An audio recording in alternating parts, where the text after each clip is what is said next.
கர்த்தருடைய பரிசுத்த நாமம் மகிமைப்படுவதாக. இந்த நல்ல ஆசீர்வாதமான மனமகிழ்ச்சியான காலை ஆராதனை வேளைக்காய் கர்த்தரை துதிக்கிறேன். ஆண்டவருடைய சமூகத்திலே கர்த்தரை ஆராதிக்கும்படி வந்திருக்கிற உங்கள் யாவரையும் இயேசுவின் நாமத்திலே வாழ்த்துகிறேன், வரவேற்கிறேன். கர்த்தர் நம்மை நிறைவாய் ஆசீர்வதிப்பாராக. அல்லேலூயா. சாமலேலியா சொல்லலாமா?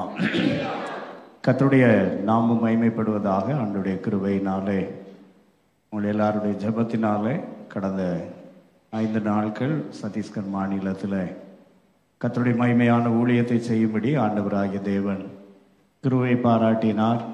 வந்திருந்த தேவ ஊழியர்களை கர்த்தர் பலப்படுத்தினார். நல்ல சரீர சுகத்தை பலத்தை தந்து வெற்றியோடு திரும்பி வர கர்த்தர் கிருபை தந்தார். ஜெபித்தவங்களுக்கு இயேசு நாமத்தில் வாழ்த்துக்கள். தொடர்ந்து ஜெபிப்போம். கர்த்தர் பெரிய காரியங்களை செய்வாராக. ஆமென். மகிமை ஆண்டிலே ஆண்டவராகிய தேவன் நம்மை மகிமைப்படுத்தி நம்மை வழி நடத்துகிற அவருடைய மேலான கிருபைகளுக்காக இரக்கங்களுக்காக துதிக்கிறேன். தொடர்ந்து கர்த்தர் நம்மை நடத்துவாராக. இந்த நாளிலே உலகம் எங்கும் இந்த நாளை பெந்தெகோஸ்தே பண்டிகை நாளாக இந்த நாளை கொண்டாடுகிற நல்ல நாளாக இருக்கிறது. அல்லேலூயா. பெந்தெகோஸ்தே பண்டிகை என்று சொன்னால் ஆண்டவராய் இயேசு கிறிஸ்து உயிரோடு எழுந்து அவர் பரமேறின பின்பதாக அங்கே எண்ணப்பட்டதான 50வது நாளை பெந்தெகோஸ்தே பண்டிகை என்று கொண்டாடுகிறார்கள். இதை வாரங்களின் பண்டிகை என்றும் சொல்லப்படுவதை நாம் பார்க்க முடிகிறது. பழைய ஏற்பாட்டு காலத்தில் இஸ்ரவேலர் 7 பண்டிகைகளை கொண்டாடினார்கள். பழைய ஏற்பாட்டு காலத்தில் இஸ்ரவேலர் 7 பண்டிகைகளை கொண்டாடினார்கள். லேவியராகமம் 23ஆம் அதிகாரத்தில் நாம் வாசிக்கும் பொழுது அந்த 7 பண்டிகைகள் எழுதப்பட்டிருக்கிறதை நாம் பார்க்கிறோம். 5ஆம் வசனத்தில் பஸ்கா பண்டிகை என்று எழுதப்பட்டிருக்கிறதை நாம் பார்க்கிறோம். அதே போல அதனுடைய 6ஆம் வசனத்தில் புளிப்பில்லா அப்ப பண்டிகை என்பதை நாம் பார்க்கிறோம். பஸ்கா பண்டிகை என்பது இஸ்ரவேல் ஜனங்கள் அடிமைத்தன வீடாகிய எகிப்திலிருந்து அவர்கள் புறப்பட்ட பொழுது அவருடைய வீட்டு வாசலிலே அவர்கள் தங்களுடைய வீட்டிலே வைத்திருந்ததான ஆட்டுக்குட்டியை அடித்து அதன் இரத்தத்தை பூசினார்கள். பஸ்கா என்றால் கடந்து போகுதல், பாஸ் ஓவர் என்ற அர்த்தம். சங்காரத்துடன் இந்த இரத்தத்தை கண்டு அந்த வீட்டுக்குள்ளே பிரவேசிக்காமல் கடந்து போவான். அதுதான் பஸ்கா பண்டிகையாய் கொண்டாடப்பட்டது. நம்முடைய ஆண்டவராய் இயேசு கிறிஸ்து நமக்காக ஒரே தரம் பலியாகி நம்முடைய வாழ்விலே மீட்பை உண்டு பண்ணினார். அவரே பஸ்காவாய் மாறினார். அடுத்ததாக புளிப்பில்லா அப்ப பண்டிகை என்பதை கொண்டாடினார்கள். 10ஆம் வசனத்திலே நாம் வாசிக்கும் பொழுது முதற் பலனாகிய கதிர்கட்டை அசைவாட்டு பலியாய் கொடுத்து அதை பண்டிகையாய் கொண்டாடினார்கள். அறுவடையின் பண்டிகையாய் அதை கொண்டாடினார்கள். அதனுடைய 16ஆம் வசனத்திலே வாசிக்கும் பொழுது பெந்தெகோஸ்தே பண்டிகையாய் 50வது நாளாக அதை பெந்தெகோஸ்தே பண்டிகையை கொண்டாடினதை நாம் பார்க்கிறோம். 24ஆம் வசனத்திலே எக்கால பண்டிகை என்று எழுதியிருக்கிறதை பார்க்கிறோம். எக்கால பண்டிகையை இஸ்ரவேல் ஜனங்கள் கொண்டாடினார்கள். 28ஆம் வசனத்திலே பாவ நிவாரண பண்டிகையை அவர்கள் கொண்டாடினதை பார்க்கிறோம். 28ஆம் வசனத்திலே பாவ நிவாரண பண்டிகையை கொண்டாடினார்கள். 7வதாக 34ஆம் வசனத்திலே வாசிக்கும் பொழுது கூடார பண்டிகையை கொண்டாடினார்கள். கூடார பண்டிகையை கொண்டாடினார்கள். இவ்விதமாக 7 பண்டிகைகள் இஸ்ரவேல் ஜனங்களாலே பழைய ஏற்பாட்டு காலத்திலே கொண்டாடப்பட்டதை நாம் பார்க்கிறோம். அதிலே ஆண்டவராய் இயேசு கிறிஸ்துவோடு கூட இந்த ஒவ்வொரு பண்டிகைகளும் நம்முடைய புதிய ஏற்பாட்டு பரிசுத்தவான்களோடு கூட ஒப்பிடப்படுகிறதை நாம் பார்க்கிறோம். இந்த நாள் பெந்தெகோஸ்தே நாள் என்பது 50வது நாளாக காணப்படுகிறது. லூக்கா எழுதின சுவிசேஷம் 24ஆம் அதிகாரம் 49ஆம் வசனத்திலே நாம் வாசிக்கும் பொழுது ஆண்டவராய் இயேசு விதமாய் சொல்லி சென்றதை நாம் பார்க்கிறோம். லூக்கா 24ஆம் அதிகாரம் 49ஆம் வசனத்திலே வாசிக்கும் பொழுது என் பிதா வாக்குத்தத்தம் பண்ணினதை இதோ நான் உங்களுக்கு அனுப்புகிறேன், நீங்களோ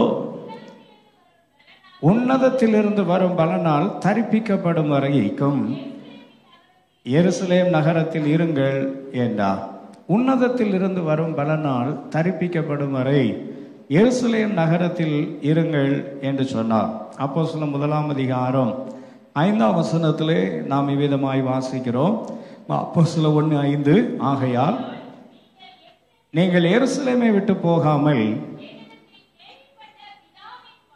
என்னிடத்தில் கேள்விப்பட்ட பிதாவின் வாக்குத்தத்தை நிறைவேற காத்திருங்கள் என்று கட்டளையிட்டார் என்று எழுதியிருக்கிறது.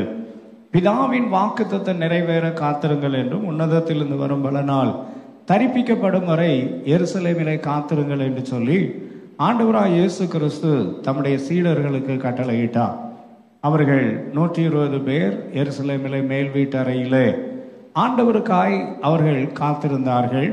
2ஆம் அதிகாரம் 1ஆம் வசனம் சொல்கிறது, பெந்தெகோஸ்தே என்ற நாளிலே அவர்கள் ஒருமனப்பட்டு ஓரிடத்திலே வந்திருந்தார்கள். அப்பொழுது பலத்த காற்றடிக்கிற முழக்கம் போல சடுதியாய் ஒரு முழக்கம் உண்டாகி அவர்கள் உட்கார்ந்திருந்த வீடு முழுவதையும் நிரப்பிற்று. பெந்தெகோஸ்தே என்று சொல்வது 50வது நாள் என்பதை நாம் பார்க்கிறோம். அந்த 50வது நாளிலே பரிசுத்த ஆவியானவர், அந்த வாக்குத்தத்தத்தின் ஆவியானவர் பூமியிலே ஊற்றப்பட்டார். அந்த பரிசுத்த ஆவியானவர் பூமியிலே ஊற்றப்பட்ட நாள்தான் சபையின் பிறந்த நாளாயிருக்கிறது. சபையினுடைய பிறந்த நாளாயிருக்கிறது. எனவே இன்றைக்கு சபையின் பிறந்த நாள். எத்தனை பேர் சந்தோஷமா இருக்கிறீங்க? கர்த்தருக்கு ஸ்தோத்திரம் உண்டாவதாக. எனவே இந்த 50வது நாள் என்பது, பெந்தெகோஸ்தே நாள் என்பது சபையினுடைய பிறந்த நாளாயிருக்கிறது. இந்த கால வேளையிலே இந்த பரிசுத்த ஆவியானவரும் இயேசு கிறிஸ்துவும் என்கிறதான தலைப்பிலே சில காரியங்களை உங்களோடு கூட பகிர்ந்து கொள்ளும்படியாய் விரும்புகிறேன். பரிசுத்த ஆவியானவர் இயேசு கிறிஸ்துனுடைய வாழ்க்கையிலே, நம்முடைய இரட்சகராய் இயேசு கிறிஸ்துனுடைய வாழ்க்கையிலே அவரோடு தொடர்பு படுத்தப்பட்டதான காரியங்கள் என்ன, அதன் மூலமாய் நாம் பெற்றுக்கொள்ளுகிற நன்மை என்ன என்று சொல்லி ஒரு சில காரியங்களை இந்த பெந்தெகோஸ்தே பண்டிகை நாளிலே உங்களோடு பகிர்ந்து கொண்டு ஜெபிக்க விரும்புகிறேன். முதலாவதாக, ஆண்டவராய் இயேசு கிறிஸ்துனுடைய பிறப்பு அந்த பரிசுத்த ஆவியானவராலே உண்டாயிற்று. லூக்கா எழுதின சுவிசேஷம் 1ஆம் அதிகாரம் 35ஆம் வசனத்திலே இவ்விதமாய் வாசிக்கிறோம். லூக்கா 1ஆம் அதிகாரம் 35ஆம் வசனம், தேவதூதன் அவளுக்கு பிரதியுத்தரமாக, பரிசுத்த ஆவி உன்மேல் வரும், உன்னதமானுடைய பலம் உன்னிலே நிலைவிலும், ஆதலால் தேவனுடைய குமாரன் எனப்படும் என்று எழுதப்பட்டிருக்கிறதை நாம் பார்க்கிறோம். அன்பான கர்த்தருடைய ஜனமே, ஆண்டவராய் இயேசு கிறிஸ்து இந்த பூமியிலே வெளிப்படுவது அவருடைய தேவனுடைய சித்தமாயிருந்தது. நாம் ஏதேன் தோட்டத்திலேயே நாம் பார்க்கிறதான நேரத்திலே ஆண்டவராய் இயேசு கிறிஸ்துவினுடைய பிறப்பு ஏதேன் தோட்டத்திலேயே வாக்குத்தத்தம் பண்ணப்பட்டது. ஸ்திரீயின் வித்து என்று சொல்லப்பட்டது ஆண்டவராய் இயேசு கிறிஸ்துவாய் இருக்கிறார். ஆண்டவராய் இயேசு கிறிஸ்து இந்த பூமியிலே உருவாவதற்கு பரிசுத்த ஆவியானவர் அங்கே இருந்ததை நாம் பார்க்கிறோம். அந்த இடத்துல எழுதி இருக்கிறது, பரிசுத்த ஆவி உன்மேல் வரும், உன்னதமானுடைய பலன் உன்மேல் நிழலிடும், ஆதலால் உன்னிடத்தில் பிறக்கும் பரிசுத்தம் உள்ள தேவகுமாரன் எனப்படும் என்று எழுதப்பட்டிருக்கிறது. இவ்விதமாகவே கிறிஸ்து நமக்குள்ளே உருவாவதற்கு பரிசுத்த ஆவியானவர் கிரியை செய்கிறார். கலாத்தியர் 4ஆம் அதிகாரம் 19ஆம் வசனத்திலே அப்போஸ்தலனாகிய பவுல் இவ்விதமாய் எழுதுகிறார். கலாத்தியர் 4:19, என் சிறு பிள்ளைகளே, கிறிஸ்து உங்களிடத்தில் உருவாகும் அளவும் நான் உங்களுக்காக கற்ப வேதனைப்படுகிறேன் என்கிறார். அன்பான கர்த்தருடைய ஜனமே, இந்த பெந்தெகோஸ்தே நாளிலே இயேசு கிறிஸ்து பூமியிலே வெளிப்படுவதற்கு உதவின பரிசுத்த ஆவியானவர் அந்த கிறிஸ்து உங்களிலே உருவாக வேண்டும். எல்லாம் சொல்லுங்க, கிறிஸ்து என்னிலே உருவாக வேண்டும், எனக்குள்ளே கிறிஸ்து காணப்பட வேண்டும். அதுதான் கிறிஸ்தவன் என்பவன். கர்த்தருக்கு ஸ்தோத்திரம் உண்டாவதாக. எனக்குள்ளே கிறிஸ்து இருப்பாரானால் என் வாழ்க்கையில பெரிய மாற்றம் உண்டாகும். 2 கொரிந்தியர் 5ஆம் அதிகாரம் 17ஆம் வசனத்திலே வாசிக்கிறோம், இப்படி இருக்க ஒருவன் கிறிஸ்துவுக்குள் இருந்தால் புது சிருஷ்டியாயிருக்கிறான், பழையவைகள் ஒளிந்து போயின, எல்லாம் புதிதாயின. அப்போ கிறிஸ்து எனக்குள்ளே வரும் பொழுது எனக்குள்ளே இருக்கிற பழையவைகள் எல்லாம் ஒளிந்து போகின்றன, எனக்குள்ளே ஒரு புது சிருஷ்டியாய் நான் மாற்றப்படுகிறேன். நான் ஒரு புது சிருஷ்டியாய் என்ன செய்யப்படுகிறேன்? மாற்றப்படுகிறேன். கர்த்தருக்கு ஸ்தோத்திரம் உண்டாவதாக. இந்த உலகத்திலே நாம் எப்படிப்பட்டவர்களாய் இருந்தோம் என்று நாம் வேதத்திலே வாசிக்கும் பொழுது எபேசியர் 2:1 சொல்லுகிறது, அக்கிரமங்களினாலும் பாவங்களினாலும் மரித்தவர்களாயிருந்த உங்களை, அக்கிரமங்களினாலும் பாவங்களினாலும் எப்படிப்பட்டவர்களாயிருந்தோம்? மரித்தவர்களாயிருந்தோம். செத்து போயிருந்ததான நம்மை கிறிஸ்து நமக்குள்ளே உருவானபடியினாலே இந்த புதிய ஜீவனை நாம் பெற்றிருக்கிறோம். புதிய ஜீவனை நாம் என்ன செய்திருக்கிறோம்? பெற்றிருக்கிறோம். மரணத்துக்கு ஏதுவாய் இருந்த நம்மை, அங்கே ரோமர் 6:23 சொல்லுகிறது, பாவத்தின் சம்பளம் மரணம். அப்ப இந்த உலகத்திலே பாவம் செய்தபடியினாலே, பாவத்திற்கு அடிமைகளாய் இருந்தபடியினாலே நாம் மரணத்திற்கு ஏதுவானவர்களாய் இருந்தோம்.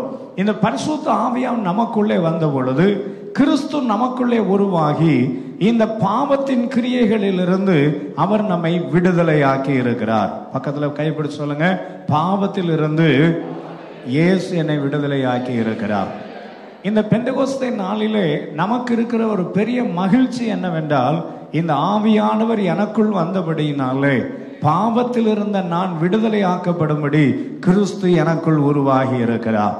எந்த ஒரு மனிதனுக்குள்ளே கிறிஸ்து இருக்கிறாரோ அந்த மனிதனுடைய வாழ்க்கையிலே அவன் பழைய காரியங்களிலிருந்து விடுதலை ஆக்கப்பட்டு, பழைய மரித்து போன அனுபவத்திலிருந்து விடுதலை ஆக்கப்பட்டு புதிய ஜீவனை பெற்றவனாய் அவன் மாறுகிறான். முன்னே பாவத்திலும் அக்கிரமத்திலும் மரித்திருந்தவர்களாய் மாத்திரமல்ல, தீத்துவின் புஸ்தகம் 3 அப்போஸ்தலனாகிய பவுல் தீத்துவுக்கு எழுதின நிருபம் 3 வாசிக்கிறோம். ஏனெனில் புத்தியினரும் கீழ்ப்படியாதவர்களும் வழி தப்பி நடக்கிறவர்களும் இச்சைகளுக்கும் இன்பங்களுக்கும் அடிமைப்பட்டவர்களும் ஜீவனம் பண்ணுகிறவர்களும் பகைக்கப்படத்தக்கவர்களும் ஒருவரை ஒருவர் பகைக்கிறவர்களுமாயிருந்தோம். முற்காலத்திலே நாம் எப்படி இருந்தோம் என்று சொல்லி அப்போஸ்தலனாகிய பவுல் அங்கே எழுதியிருக்கிறதை நாம் பார்க்கிறோம். ஒரு காலத்திலே நம்முடைய வாழ்க்கையிலே நாம் புத்தியினராக, நம்முடைய வாழ்க்கையிலே செய்ய வேண்டிய காரியத்தை செய்யாதவர்களாக, கீழ்ப்படியாதவர்களாக, வழி தப்பி நடக்கிறவர்களாக, பலவிதமான இச்சைகளுக்கு அடிமைப்பட்டவர்களாக, பொறாமை உள்ளவர்களாக, நாம் அங்கே பகைக்கப்படத்தக்கவர்களாய் பகைக்கிறவர்களாய் இருந்தோம். அப்படிப்பட்ட நிலைமையில் இருந்த நம்முடைய வாழ்க்கையிலே ஆண்டவர் ஒரு பெரிய மாற்றத்தை கர்த்தர் தந்திருக்கிறார். அல்லேலூயா. கிறிஸ்து நமக்குள்ளே உருவானபடியினாலே நான் பழைய ஜீவியத்திலிருந்து விடுதலை ஆக்கப்பட்டு நான் புதிய மனிதனாய் என்ன செய்யப்பட்டிருக்கிறேன்? மாற்றப்பட்டிருக்கிறேன். என் வாழ்க்கையில ஒரு பெரிய மாற்றத்தை கர்த்தர் தந்திருக்கிறார். அப்ப இந்த பெந்தெகோஸ்தே நாளிலே நாம் ஒரு தீர்மானம் பண்ண வேண்டும். இன்னும் எனக்குள்ளே மாற்றப்படாத எந்தெந்த பகுதிகள் இருக்கிறது, இன்னும் என் வாழ்க்கையில நான் புது சிருஷ்டியாய் மாற்றப்படாதபடி பழைய காரியங்கள் என்ன இருக்கிறது என்பதை நாம் சற்று சீர்தூக்கி பார்த்து அதிலிருந்து நாம் விடுதலையாக்கப்பட வேண்டும். எபேசியர் 4 நாம் இன்னும் வாசிக்கிறது பண்ண நேரத்தில் அதனுடைய 22 விதமாய் வாசிக்கிறோம். அந்தபடி முந்தின நடக்கை கூறிய மோசம்போக்கு நிச்சயங்களால் கெட்டு போகிற பழைய மனுஷனை நீங்கள் என்ன செய்து போடுங்கள்? களைந்து போடுங்கள். கெட்டு போனவர்களாயிருந்தோம், மரித்து போனவர்களாயிருந்தோம். நம்முடைய வாழ்க்கையிலே முன் காரியங்களினால் அடிமைப்பட்டவர்களாயிருந்தோம். நம்முடைய வாழ்க்கையிலே நாம் அங்கே அடிமைப்பட்டவர்களாய் மாத்திரமல்ல, கெட்டு போனவர்களாயிருந்தோம். ஆண்டவர் நம்மை ஆவியானவருடைய கிருபையினாலே நம்மை உயிர்ப்பித்திருக்கிறார், பலப்படுத்தி இருக்கிறார். கிறிஸ்து நமக்குள்ளே உருவானபடியினாலே ஒரு பெரிய மாற்றத்தை கர்த்தர் நமக்கு தந்திருக்கிறார். ஆமென். எத்தனை பேர் அந்த மாற்றத்தை உணர்கிறவர்களாய் இருக்கிறீர்கள்? கர்த்தர் இந்த பெந்தெகோஸ்தே பண்டிகை நாளிலே இன்னும் நமக்குள்ளே ஒரு பெரிய மாற்றத்தை தந்து நம்மை வழி நடத்துவாராக. இரண்டாவதாக, ஆவியானவருக்கும் இயேசு கிறிஸ்துக்கும் உள்ளதான இன்னொரு அனுபவத்தை நாம் வாசிக்கிறோம். லூக்கா எழுதின சுவிசேஷம் 2:40 இப்படி வாசிக்கிறோம். லூக்கா 2:40 நாம் இவ்விதமாய் வாசிக்கிறோம். பிள்ளை வளர்ந்து ஆவியிலே பலன் கொண்டு ஞானத்தினால் நிறைந்து தேவ கிருபையும் அவர் மேல் இருந்தது. முதலாவது, கிறிஸ்து உருவாவதற்கு ஆவியானவர் கிரியை செய்கிறார். இரண்டாவது, நமக்குள்ளே பலன் உண்டாகும்படியாய் ஆவியானவர் கிரியை செய்கிறார். அந்த வசனம் சொல்லுகிறது, பிள்ளை வளர்ந்து ஆவியிலே பலன் கொண்டார் என்று எழுதப்பட்டிருக்கிறது. இந்த உலகத்திலே நாம் பலவீனராய் இருக்கிறோம். இந்த உலகத்திலே நாம் எப்படிப்பட்டவர்களாய் இருக்கிறோம்? பலவீனராய் இருக்கிறோம். கர்த்தர் நம்மை பலப்படுத்துகிறவராய் இருக்கிறார். பக்கத்துல எப்படி சொல்லுங்க, கர்த்தர் நமக்கு பலனாய் இருக்கிறார். இன்னொரு சொல்லலாம், கர்த்தர் நமக்கு பலனாய் இருக்கிறார். இந்த பரிசுத்த ஆவியானவர் நமக்குள்ளே வரும் பொழுது நாம் பலனடைகிறவர்களாய் காணப்படுகிறோம். நம்முடைய பலவீனங்கள் எல்லாம் மாற்றப்பட வேண்டும். நம்முடைய பலவீனங்கள் எல்லாம் என்ன செய்யப்பட வேண்டும்? மாற்றப்பட வேண்டும். கர்த்தருடைய வேதத்திலே வாசிக்கும் பொழுது ரோமர் 8ஆம் அதிகாரம், கர்த்தருக்கு ஸ்தோத்திரம், மன்னிக்கவும், அப்போஸ்தலர் 1ஆம் அதிகாரம் 8ஆம் வசனத்திலே வாசிக்கிறோம். அப்போஸ்தலர் 1:8 பரிசுத்த ஆவி உங்களிடத்தில் வரும் பொழுது நீங்கள் பலனடைந்து எருசலேமிலும் யூதேயா முழுவதிலும் சமாரியாவிலும் பூமியின் கடைசி பரிந்து எனக்கு எப்படி இருப்பீர்கள்? சாட்சிகளாய் இருப்பீர்கள் என்றார். முதலாவது, இந்த ஆவியின் பலன் நம்மை எப்படி மாற்றுகிறது என்றால் சாட்சிகளாய் மாற்றுகிறது. ஆவியின் பலன் நம்மை எப்படி மாற்றுகிறது? சாட்சிகளாய் மாற்றுகிறது. சாட்சி சொல்வதல்ல, சாட்சியாய் வாழும்படி கர்த்தர் நம்முடைய வாழ்க்கையில மாற்றத்தை தர வல்லமை உள்ள நல்ல தேவனாய் இருக்கிறார். சாட்சிகளாய் கர்த்தர் மாற்ற வல்லவராய் இருக்கிறார். அன்பான கர்த்தருடைய ஜனமே, இந்த உலகத்திலே அநேக பேருடைய வாழ்க்கையிலே சாட்சி இல்லாத வாழ்க்கையை நாம் பார்க்கிறோம். ஆனால் பரிசுத்த ஆவியானுடைய பலன் யாருக்குள்ளே இருக்கிறதோ அவர்கள் சாட்சிகளாய் மாறுவார்கள். ஆண்டவர் சொல்லுகிறார், நீங்கள் எனக்கு எப்படி இருக்கிறீர்கள்? சாட்சிகளாய் இருக்கிறீர்கள். எப்படி சாட்சியாய் மாறுவது? மத்தேயு எழுதின சுவிசேஷம் 5ஆம் அதிகாரத்திலே நாம் வாசிக்கும் பொழுது கர்த்தருடைய வேதம் நமக்கு இவ்விதமாய் சொல்லப்பட்டு இருக்கிறதை நாம் பார்க்கிறோம். கர்த்தருக்கு ஸ்தோத்திரம். அதனுடைய 14ஆம் வசனத்திலிருந்து வாசிக்கிறோம். நீங்கள் உலகத்திற்கு வெளிச்சமாய் இருக்கிறீர்கள்.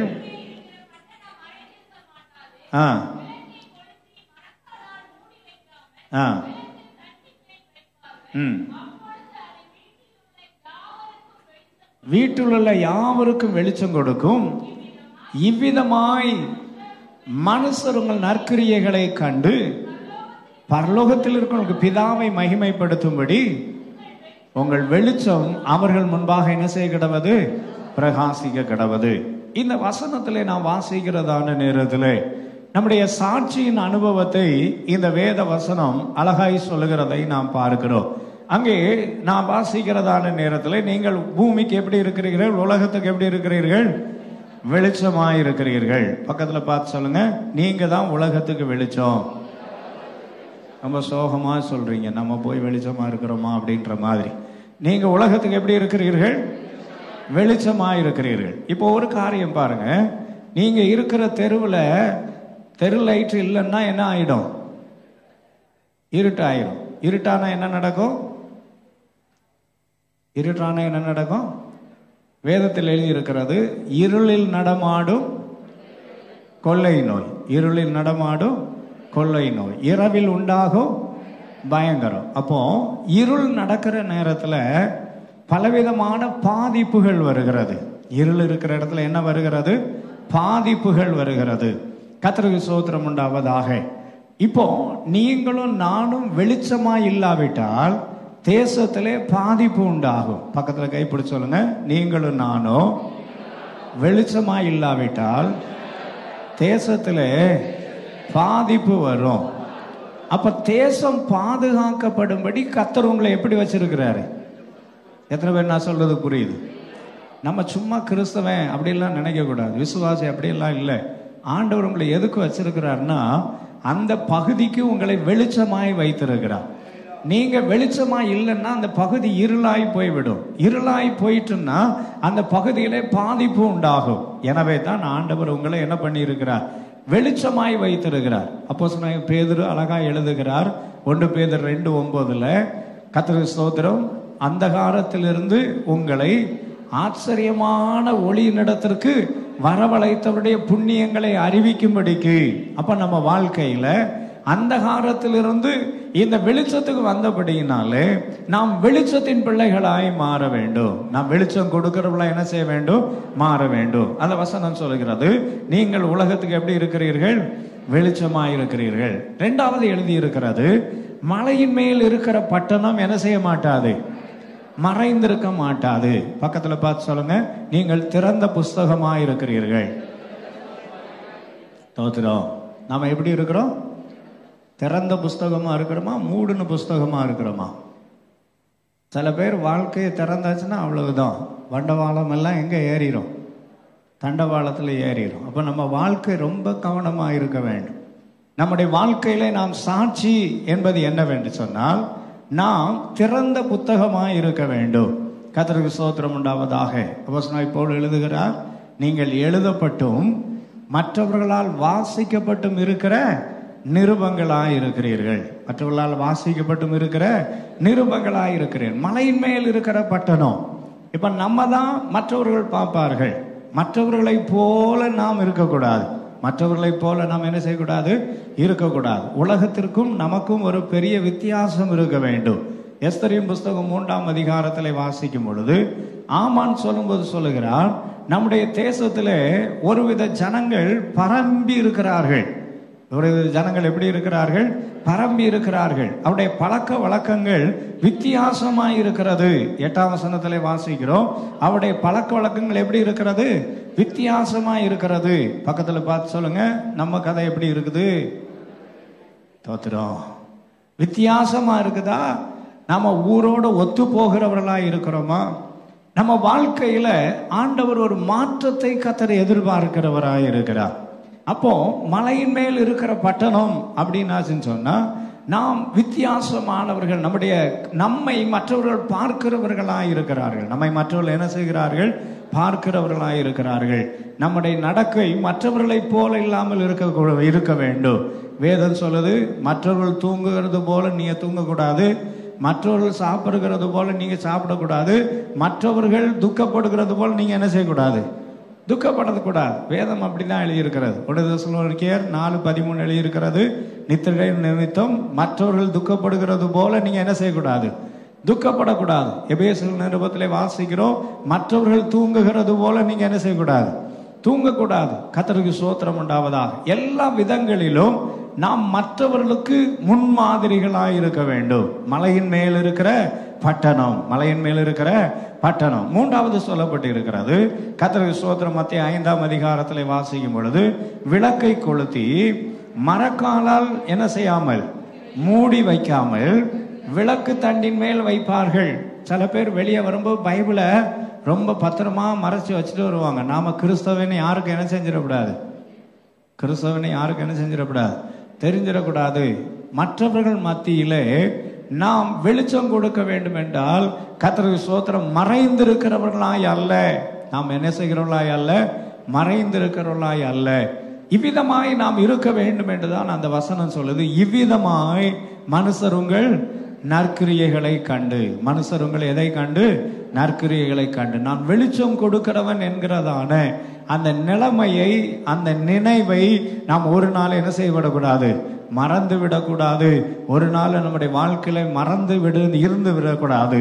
நிச்சயமாகவே நாம் வெளிச்சத்தின் பிள்ளைகளாய் இருக்கிறோம். இருளில் இருந்த நம்மை கர்த்தர் வெளிச்சத்தை கொண்டு வந்திருக்கிறார். சாட்சிகளாய் மாற வேண்டும். அப்ப நமக்கு பலன் எதற்கு கிடைக்கிறது?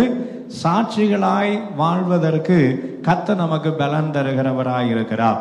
சாட்சியாய் வாழ்வதற்கு மாத்திரமல்ல, கர்த்தருக்கு ஸ்தோத்திரம் உண்டாவதாக. ஆண்டவராய் இயேசு கிறிஸ்துவுக்கு பலன் இருந்த பொழுது, இந்த பரிசுத்தாவின் பலனை பெற்றதான நேரத்திலே அவருடைய புகழ் எங்கும் பரம்பிட்டான். லூக்கா 4ஆம் அதிகாரம் 14ஆம் 15ஆம் வசனங்களிலே இப்படி வாசிக்கிறோம். லூக்கா 4:14-15.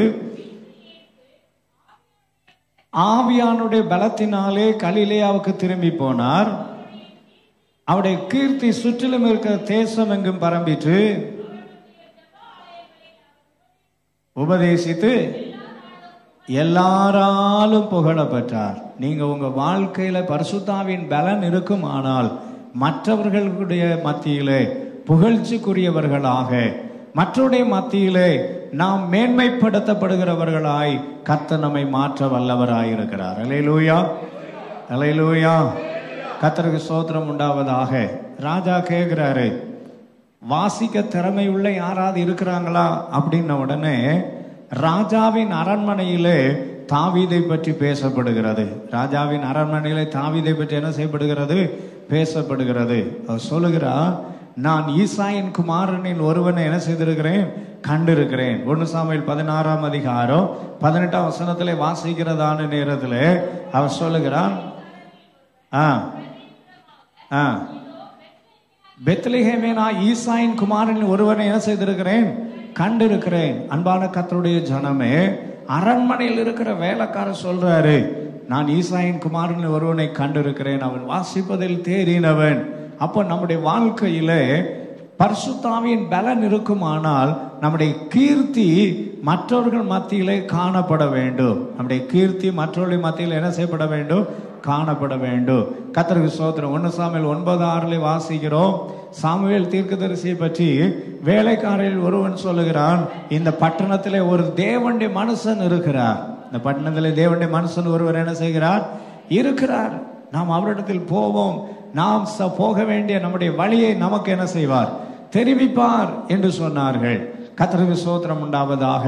சாதாரண ஆட்டிடையனாயிருந்ததான தாவீதை குறித்து ராஜாவின் அரண்மனையிலே பேசப்படுகிறது.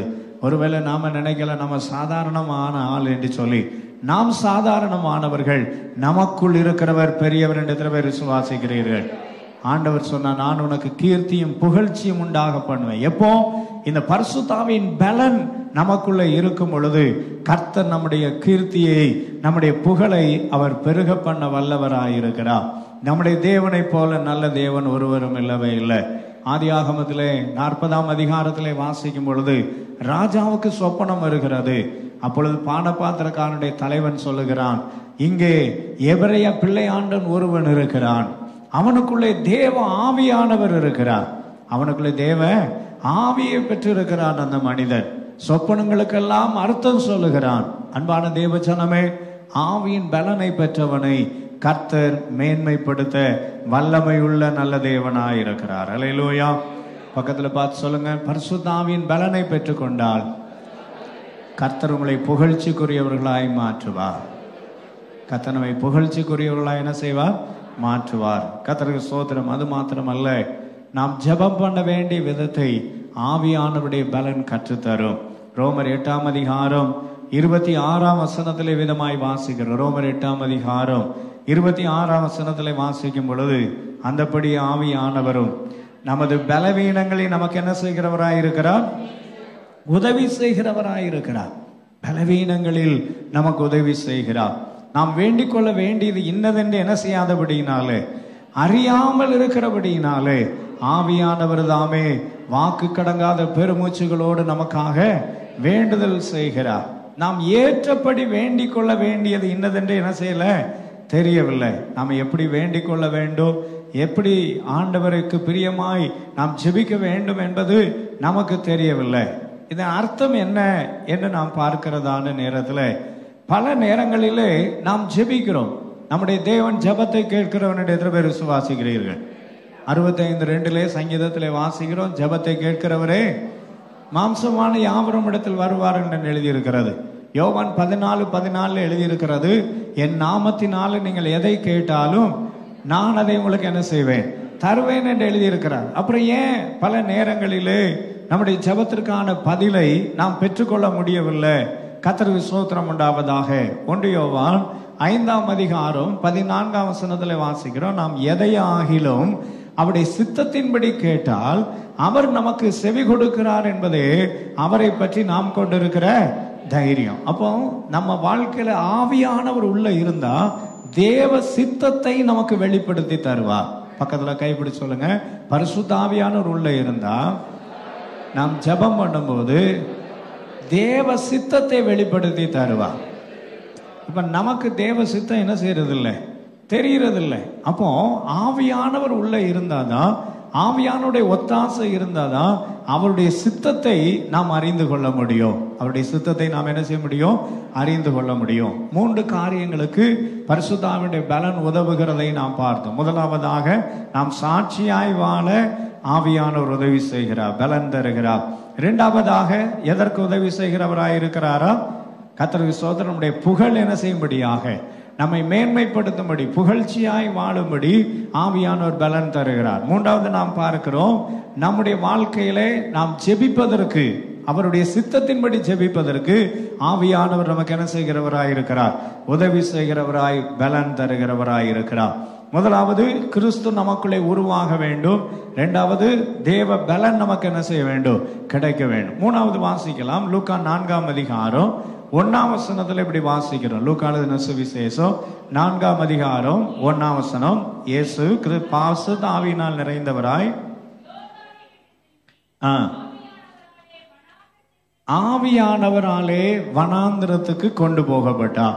பரிசுத்த ஆவியானவர் நம்மை நடத்துகிறவராய் இருக்கிறார். பக்கத்துல பார்த்து சொல்லுங்க, ஆவியானவர் நம்மை நடத்துகிறவராய் இருக்கிறார். பரிசுத்த ஆவியானவர் நம்ம என்ன செய்கிறவர்? நடத்துகிறவர். இங்கே நாம் பார்க்கிறதான நேரத்தில் பரிசுத்த ஆவியானவர் இயேசு கிறிஸ்துவை வனாந்திரத்துக்கு கொண்டு போனாராம். மத்தேயு 4ஆம் அதிகாரம் 1ஆம் வசனத்துல வாசிக்கிறதான நேரத்தில், மத்தேயு எழுதின சுவிசேஷம் 4ஆம் அதிகாரம் 1ஆம் வசனம், இயேசு பிசாசினால் சோதிக்கப்படுவதற்கு ஆவியானவராலே வனாந்திரத்துக்கு என்ன செய்யப்பட்டாராம்? கொண்டு போகப்பட்டாராம். அன்பான கர்த்தருடைய ஜனமே, நம்ம வாழ்க்கையில சோதனை என்பது விழுந்து போவதற்கு அல்ல, சோதனை என்பது நாம் உயர்த்தப்படுவதற்கு. எத்தனை பேர் ஆமேன்னு சொல்றீங்க? பரீட்சைகள் ஆண்டவர் நம்ம வாழ்க்கையில அனுமதிக்கிறதான பரீட்சைகள் எல்லாம் நாம் தோற்று போவதற்கு அல்ல, ஆண்டவர் இந்த பூமியிலே நம்மை ஜெயாளிகளாய் வைத்திருக்கிறார். இந்த பூமியிலே நம்ம யாராய் வைத்திருக்கிறார்? ஜெயாளிகளாய் வைத்திருக்கிறார். நாம் ஜெயம் பெறுகிறவர்களாய் கர்த்தர் நம்மை வைத்திருக்கிறார். நாம் ஜெயம் பெற வேண்டும் என்றால் யுத்தத்தின் மத்தியில தான் ஜெயம் பெற முடியும். சண்டை போடாம என்ன செய்ய முடியாது?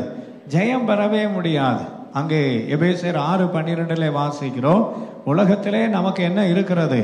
மாம்சத்தை, ஏனெனில் மாம்சத்தோடு இரத்தத்தோடும் அல்ல, துரைத்தனங்களோடும் அதிகாரங்களோடும் இப்பிரபஞ்சத்தின் அந்தகார லோகாதிபதிகளும் வானமண்டங்களும் பொல்லாத ஆவிகள் சேனைகளோடும் உங்களுக்கு என்ன உண்டு? உலகத்திலே போராட்டம் உண்டு. உலகத்திலே போராட்டம் உண்டு. ஆனால் நமக்குள்ளே ஆவியானவர் இருக்கும் பொழுது நம்முடைய போராட்டங்களை எல்லாம் ஜெயிக்க அவரே நம்மை வழி நடத்துகிறவராய் இருக்கிறார். அவரே நம்ம என்ன செய்கிறவராய் இருக்கிறார்? வழி நடத்துகிறவராய் இருக்கிறார். அவர் சொல்றார், என் பிள்ளை ஜெயிக்கும், என் பிள்ளை என்ன செய்யும்? ஜெயிக்கும். யோபுவை பற்றி சாத்தான் சொல்றான், நீர் அவருடைய எல்லாம் எடுத்துக்கொள்ளும், உமது முகத்துக்கு முன்பதாய் அவன் உம்மை தூசிக்கிறானா இல்லையா பாரும் என்று கேட்கிறான். ஆண்டவர் சொல்றார், இதோ அவன் கையில இருக்கிறான்னு சொல்றார். சில நேரங்களிலே ஆவியானவர் நம்மை சில பாதையிலே நடத்துவது எதற்கு என்றால் நாம் தோற்று போவதற்கு அல்ல, நாம் ஜெயிப்பதற்கு. பக்கத்துல கைப்பிடி சொல்லுங்க, என் வாழ்க்கையில நடக்கிற எல்லா காரியங்களும் நான் தோற்று போவதற்கு அல்ல, நான் ஜெயிப்பதற்காகவே கர்த்தர் வைத்திருக்கிறார். அல்லேலூயா. சில நேரம் நினைக்கிறோம், எனக்கு தானா இந்த பிரச்சனை, எனக்கு தானா இந்த பாடு, எனக்கு தானே இந்த சூழலமே. ஆண்டவருக்கு தெரியும் யாரை எந்த பாதையிலே நடத்த வேண்டும் என்று தெரியும். கர்த்தருக்கு ஸ்தோத்திரம் உண்டாவதாக. யாக்கோபு 1:12 வாசிக்கிறோம், சோதனையை சகிக்கிற மனுஷன் பாக்கியவான், அவன் உத்தமன் என்று விளங்கின பின்பு கர்த்தர் தம்மிடத்தில் வாக்குத்தத்தம் பண்ணினவர்களுக்கு, அன்பு கூர்ந்தவர்களுக்கு வாக்குத்தத்தம் பண்ணின ஜீவ கிரீடத்தை பெறுவான். அப்ப நம்ம வாழ்க்கையில வருகிற பாடுகள், அங்கே 2 தீமோத்தேயு 2ஆம் அதிகாரம் 12ஆம் வசனத்திலே வாசிக்கிறோம், அவரோடு கூட பாடுகளை சகித்தோமானால் அவரோடு கூட என்ன செய்வோம்? ஆளுகையும் செய்வோம். நம்ம வாழ்க்கையில பாடுகளின் மத்தியிலே நாம் பாடுகளை சகிக்கும் பொழுது, சோதனைகளை சகிக்கும் பொழுது நாம் தோர்ந்து போகிறவர்கள் அல்ல, நாம் ஜெயிக்கிறவர்களாயிருப்போம். நாம் என்ன செய்கிறவர்களாயிருப்போம்? ஜெயிக்கிறவர்களாயிருக்கிறோம். கர்த்தருக்கு ஸ்தோத்திரம். நமக்குள்ளே ஒரு ஜெயத்தின் ஆவியானவர் இருக்கிறார். எத்தனை பேர் ஆமேன்னு சொல்றீங்க? அந்த வல்லமையின் ஆவியானவர் இருக்கிறபடியினாலே நாம் ஒரு நாள் என்ன செய்ய போறதில்ல, தோற்று போகிறது இல்லை. கர்த்தருக்கு ஸ்தோத்திரம் உண்டாவதாக. இந்த ஆவியானவர் தம்முடைய வார்த்தையை நமக்குள்ளே வைத்திருக்கிறார். ஏன்னா ஆவியானவர் தான் வேதாகமத்தினுடைய ஆசிரியர். எத்தனை பேர் விசுவாசிக்கிறீர்கள்? வாசிக்கிறோம் 2 தீமோத்தேயு 3ஆம் அதிகாரம் 16ஆம் வசனத்துல, வேத வாக்கியங்கள் எல்லாம் தேவ ஆவியினால் அருளப்பட்டு இருக்கிறது. வேத வாக்கியங்கள் எல்லாம் தேவ ஆவியினால் அருளப்பட்டு இருக்கிறது. அப்ப நமக்குள்ளே இந்த ஆசிரியர் இருக்கிறார். இந்த புத்தகத்தை எழுதின ஆசிரியர் எங்க இருக்கிறாரு? புத்தகத்தை எழுதின ஆசிரியர் எங்க இருக்கிறார்? எங்கே இருக்கிறாரா?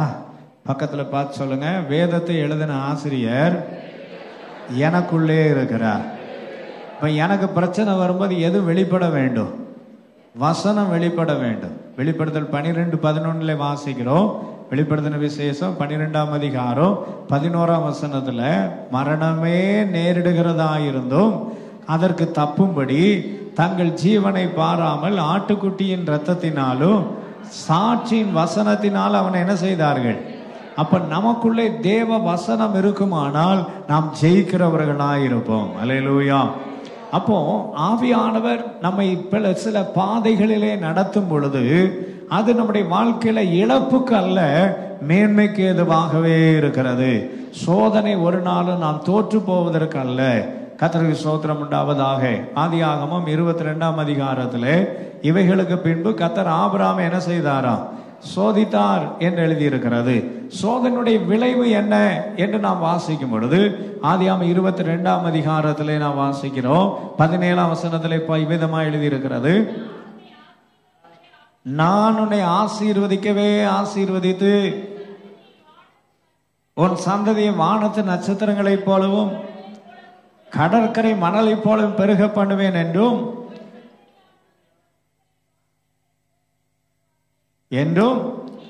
நீ என் சொல்லுக்கு கீழ்ப்படிந்தபடியினால் உன் சந்ததிக்கு பூமியில சகல ஜாதிகளும் ஆசீர்வதிக்கப்படும் என்றும் என் பேரில் ஆணையிட்டேன் என்று கர்த்தர் சொல்லுகிறார் என்றா. அல்லேலூயா. ஒரு நாள் சோதனைக்கு பின்னால அங்கே நம்ம வாழ்க்கையில தோல்விகள் அல்ல, சோதனைக்கு பின்பு கர்த்தர் பல மடங்கு ஆசீர்வாதங்களை கர்த்தர் வைத்திருக்கிறார். பக்கத்துல பார்த்து சொல்லுங்க, எந்த சோதனை வந்தாலும் ஆவியானவர் நம்மை நடத்துகிற பாதையில நாம் பொறுமையோடு நடக்கும் பொழுது கர்த்தர் நம்மை உயர்த்த வல்லவராயிருக்கிறார். விசுவாசிகள் மட்டும் கரங்களை தட்டி ஆண்டவருக்கு ஒரு ஸ்தோத்திர பலி செலுத்தலாமே. ஹல்லேலூயா. கர்த்தர் ஆபிரகாமை பார்த்து சொல்லுகிறார், நீ என் சொல்லுக்கு கீழ்ப்படிந்தபடியினாலே நான் உன்னை ஆசீர்வதிப்பேன்.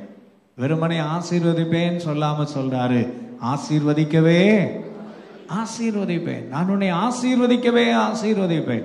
அப்ப ஆண்டவர் நம்முடைய வாழ்க்கையில எந்த சூழ்நிலைகள் வந்தாலும் அவர் நம்மை ஆசீர்வதிக்க வல்லவராயிருக்கிறார். அவர் நம்முடைய வாழ்க்கையில அவர் சோதனைக்கு நேராய் நடத்துகிறவர் மாத்திரமல்ல, ஆண்டவர் நம்மை கொண்டு செய்ய விரும்புகிற காரியத்தை செய்யும்படியாகவும் அவர் நடத்துகிற தேவனாய் இருக்கிறார். அப்போஸ்தலர் 8ஆம் அதிகாரம் 29ஆம் வசனத்திலே வாசிக்கும் பொழுது, அப்போஸ்தலர் 8ஆம் அதிகாரம் 29ஆம் வசனத்திலே வாசிக்கும் பொழுது ஆவியானவர் கர்த்தருக்கு ஸ்தோத்திரம் உண்டாவதாக. ஆவியானவர் நம்ம வாழ்க்கையில தாம் செய்ய விரும்புகிற காரியத்தை நம்மை கொண்டு அவர் செய்ய வல்லவராயிருக்கிறார். நாம் செய்ய விரும்புகிற காரியத்தை நம்மை கொண்டு கர்த்தர் என்ன செய்ய வல்லவராயிருக்கிறார்? செய்து முடிக்க கர்த்தர் வல்லவராயிருக்கிறார். கர்த்தருக்கு ஸ்தோத்திரம் உண்டாவதாக. அவர் நம்மை என்ன செய்ய விரும்புகிறாரோ அதற்கு நம்மை வழி நடத்த வல்லவர். பக்கத்துல பார்த்து சொல்லுங்க, என்னை மகிமைப்படுத்தும்படியாக என்னை வழி நடத்த என் தேவன் வல்லவராயிருக்கிறார். ஆனா ஒரு காரியம் என்னன்னா, நம்மை கர்த்தர் பயன்படுத்தினாலும் ஏற்ற வேலை வருவரை அவர் நம்மை மறைந்திருக்க பண்ணுகிற நல்ல தேவனாயிருக்கிறார். காந்தாகை மந்திரி, பெரிய மந்திரி, கர்த்தருக்கு ஸ்தோத்திரம் உண்டாவதாக, ரதத்துடனே போய் சேர்ந்து கொள் என்று சொல்லும் பொழுது பிலிப்பு கூடவே ஓடி போகிறார். கர்த்தர் நமக்கு தரிசனம் தந்தால் அதை செய்து முடிக்க பலனையும் கர்த்தர் தர வல்லவராயிருக்கிறார். பக்கத்துல கைப்பிடி சொல்லுங்க, கர்த்தர் தரிசனம் தந்தால் அதை செய்து முடிக்கவும் பலனை தர வல்லவராயிருக்கிறார். ரதம் மெதுவா ஓடுமா வேகமா ஓடுமா? ரதம் எப்படி ஓடும்? வேகமா ஓடும். அப்போ ரதத்து கூட ஓட வைக்கிறதற்கு கர்த்தர் தான் பலன் தருகிறவராய் இருக்கிறார். சில நேரத்துல நாம நினைக்கிறோம், இவ்வளோ பெரிய காரியத்தை நாம செய்ய முடியுமா? நம்மளால செய்ய முடியாது. ஆவியானவர் நம்மோடு கூட இருந்தால் ஓடுகிற ரதத்தோடு கூட ஓடும்படியாய் கர்த்தருடைய ஆவியானவர் அருமையான கர்த்தர் ஸ்தோத்திரம் பிலிப்புக்கு என்ன கொடுக்கிறார்? பலனை கொடுக்கிறார், ஓட வைக்கிறார். ஓட வைக்கிறது மாத்திரமல்ல, அங்கே அந்த காந்தாகை மந்திரிடத்தில் பேசிக்கொண்டே இருக்கிறார், பேசிக்கொண்டே ஓடிக்கொண்டிருக்கிறார். குறிப்பிட்ட நேரம் வந்த பொழுது கர்த்தருடைய வார்த்தைக்கு அவர் கீழ்ப்படுகிறார். மகிமை யாருக்கு போக வேண்டும் என்றால் ஆண்டவருக்கு போகணும். ஏன் அப்படின்னா, அவர்கள் கரையேறின உடனே ஆவியானவர் பிலிப்பை எங்க கொண்டு போயிட்டாராம்? கர்த்தருக்கு ஸ்தோத்திரம். சில பேர் பார்த்தீங்கன்னா, நமக்கு ஒரு பேர் கிடைக்கலையே, நமக்கு ஒரு மரியாதை கிடைக்கலையே, மரியாதை தர்றவர் அவர் தான். அல்லேலூயா, கர்த்தருக்கு ஸ்தோத்திரம். 39ஆம் வசனத்துல வாசிக்கும் பொழுது கர்த்தருக்கு ஸ்தோத்திரம் உண்டாவதாக எழுதியிருக்கிறது. அவர்கள் தண்ணீர்லேருந்து கரையேறின பொழுது கர்த்தருடைய ஆவியான பிலிப்பை என்ன செஞ்சிட்டாரு? கொண்டு போயிட்டார். கர்த்தருக்கு ஸ்தோத்திரம் உண்டாவதாக. ஒரு தேங்க்ஸ் கேட்கறது கூட என்ன இல்லைங்க. கரையேறின உடனே காந்தாகை மந்திரி என்ன சொல்லியிருப்பாரு? தேங்க்யூ பிரதர், இவ்வளோ தூரம் ஓடி வந்து என்ன செஞ்சிட்டீங்க, எனக்கு உதவி செஞ்சுருக்கிறீங்க, இவ்வளோ பெரிய காரியத்தை செஞ்சுருக்கிறீங்க. நிறைய நேரம் யாராவது நமக்கு என்ன சொல்லணும்னு நினைக்கிறோம். ஆமாம், ஆண்டவர் சில நேரத்தில் தேங்க்ஸ் சொல்லக்கூட என்ன செய்ய மாட்டார்?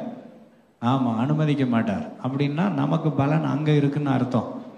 பக்கத்தில் பார்த்து சொல்லுங்க, நமக்கு பலன் மேலே இருக்கிறது. பூமியில் யாராவது ஏதாவது செய்யணும் சொல்லணும்னு நினைக்காதீங்க. எத்தனை பேருக்கு ஆமேன்னு சொல்ல முடிகிறது? ஆமேன். கர்த்தருக்கு ஸ்தோத்திரம். ஆவியானவர் நடத்தினார். அவருக்குள்ள கணம் அவருக்குரியது. அவர் எல்லாவற்றையும் செய்து முடிக்க வல்லவராய் இருக்கிறார். ஆமென். கர்த்தருக்கு ஸ்தோத்திரம். அப்ப நம்ம வாழ்க்கையில கர்த்தர் நம்மை சோதனையின் பாதையிலே நடத்தினாலும் சரி, சாதனை புரியும்படி நடத்தினாலும் சரி, நடத்துகிறவர் அவர். அவருடைய நடத்திப்புக்கு நம்மை ஒப்பு கொடுப்போம். ஆனால் நிச்சயமாகவே நம்மை ஆசீர்வதிப்பார். கர்த்தருக்கு ஸ்தோத்திரம். ஆண்டவராய் இயேசு சொல்லும்போது சொன்னார், அவர் வந்து உங்களை சகல சத்தியத்துக்குள்ள என்ன செய்வார்? நடத்துவார். யோவான் 16ஆம் அதிகாரத்திலே நான் வாசிக்கிறதான நேரத்தில் ஆண்டவராய் இயேசு கிறிஸ்து தம்முடைய எடுத்துக்கொள்ளப்படுகிற நேரத்தில் ஆண்டவர் சொல்லும்போது சொன்னார், நான் இன்னும் கொஞ்ச காலத்திலே நான் அனுப்புகிற சத்திய ஆவியாகிய தேற்றவாளன் என்ன செய்வார்?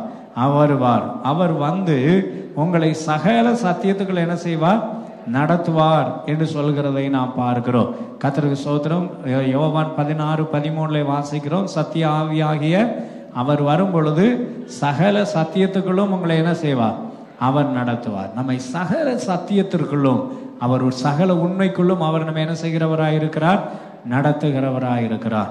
சோதனை ஆனாலும் சரி, சாதனை ஆனாலும் சரி, சத்தியத்திற்குள்ளும் நம்மை நடத்துகிற நல்ல ஆவியானவர் நம்மோடு கூட இருக்கிறார்.